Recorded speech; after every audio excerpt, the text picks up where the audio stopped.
Ay talagang antok na antok. Ay kita niyo maghihikap pa nga ang batang yan. Ay takas na naman Ay oo mga marag, ito talaga si Tortolia. Ay ano ba? Ay may something. Sobrang nakukitan talaga ako sa kanila tuwing nakikita ko nga silang kumakain. Hello mga mare, wala nagtatanong pero ito nga, naabutan ko nga si Ellie na naglalaro nga mag-isa. Nakakatuwa nga siyang panoorin dahil nga pagka-cute patuti nga niya. Mautak nga din si Ellie at kita niyo itinukod pa nga ang mukha niya at ayun, ang paa ay ginamit na. Paano nga ba naman mga mare kami lumalabas nga na tsibog dyan? Kaya naman talagang ginagalingan nga nitong si Ellie ay kita nyo ay mukhang nga minalaglag ng isa. At ang ganap naman sa backyard mga mare ko ito nga si Tortilla ay talagang antok na antok ay kita nyo maghihikap pa nga ang batang yan. Ay yes, opo mga mare ko ay naghihikap din ang mga alaga kong tortulets. At tingnan nyo naman si Tortoli mga mare ko ay talagang antok na antok ay kita nyo ay bangengag na.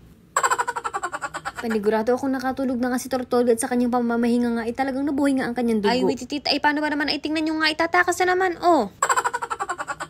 Ay oo mga marag, ito talaga si Tortolia ay ano ba? Ay may something.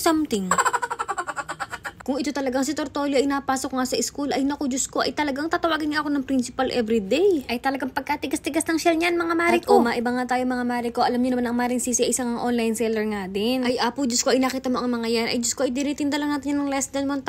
At makakasigurado ka pa mga mare ko na authentic USA items pa nga ang mabibili mo. Ay kaya mag-follow ka na sa aming Facebook page at mag-join ka na rin sa aming Facebook group. At dahil naging marupok ang Maring Sisi sa kakasulsul nga na bumili pa ako ng isa pang green stock tower na kulay pink. Ayan na.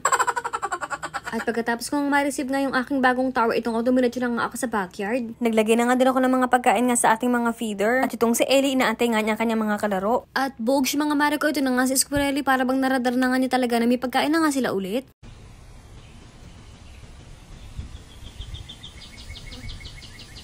Ang panoorin nga sila mga mare ko ay talagang naging libangan ko na nga din. At sobrang nakukitan talaga ako sa kanila tuwing nakikita ko nga silang kumakain. At ito na nga din mga mare ko, ang mga kaibonatics nga natin ay na nga din. At ito talagang si Bonini mga mare ko ay talagang hindi nga daw siya magpapahuli at present na nga din daw siya. Hindi talaga ako magsasawa ng panoorin ito nga sa aking backyard. Mabait naman nga itong mga bumibisita nga sa aking backyard kasi hindi nga nila binubuisit nga ang aking mga pananim. Siguro nga din ay dahil alam talaga nila na talagang pinapakain ko naman sila. Ito na nga din si Ellie mga mare ko, nandun nga siya sa gawing pond. Ay tinatahulan niya yung aso ng kapitbahay namin dahil naririnig niya ay naku, chismoso din si Ellie.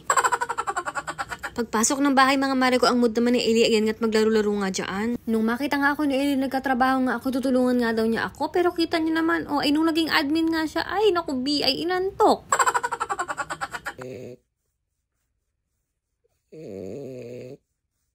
Pero nung binanggit ko na nga kay Ellie na go outside, ay naku mga mare ko, talagang nagising nga ang diwa niya. Paborito kasi yan ni Ellie mga mare ko, yung sasakay nga sa aking sasakyan, tas ay magagala nga kami. Simula nga nung nangyari nga yung dog attack mga mare ko, isang beses pa lang nga kami pumunta nga ng dog park. At noon nga talagang takot na nga din ako, kaya ngayon hindi pa nga kami pumunta ng dog park. So yung mga pinipili kong area na pupuntahan namin ni Ellie ay talagang para bang mga walang tao ganun. Dahil ang Maring Sisi ay pag nakakakita nga ng aso na makakasalubong namin, ay naku, kinakabatutan ako. Kaya itong area nga na bago ko na-discover, ayan, maayos-ayos siyang lakaran namin ni Ellie dahil nga parang walang tao. Pagka-uwi naman namin yung Ellie ng bahay, ay syempre ay kailangan kong i-check ng tortulets. Ay apo Diyos ko, ito si Tortoli, ay di na talaga nakuhang matulog. Ay naiwanan ko pala rin bukas. Kaya ayan, ito na nga ang Maring Sisi at ilalabas ko na naman nga ang pinagbabawal na technique bogs. Ayan, ay talagang ipanguuto natin kay Tortoli ang chicharong bulaklak na yan.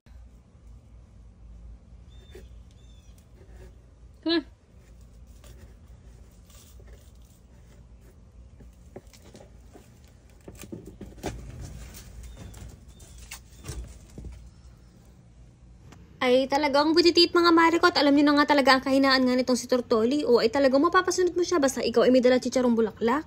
At huy, ako, si Ellie at ang tortulets nga pala ay may munting handog nga para sa inyo. Ay talagang wititit nga mga mare ko, mag-comment at i-share mo nga lang ang video nga na ito. At kami ay mamimili kung sino nga ang susunod na bibigyan nga natin ng regalo. Ay apo Diyos ko, ay kadali-dali lang mare. At baka nga sa susunod ay ikaw na yun, huy. At yan lang muna for today's vlog. Thank you for watching and see you guys on our next one.